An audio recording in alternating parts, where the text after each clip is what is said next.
రాలు పూల తేనియకై రాతి పూల తుమ్మెదనై ఈ నిషేధి నీడలలో నివురులాగా మిగిలానని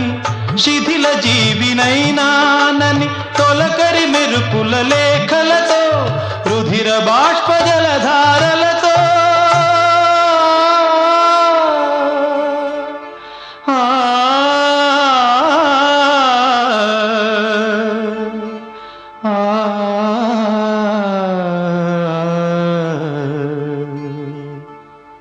విన్నవించు నా చలికి మనోవేదన మరణయాతన ఆకాశ దేశాన ఆషాఢమాసాన మెరిసేటి ఓ మేఘమా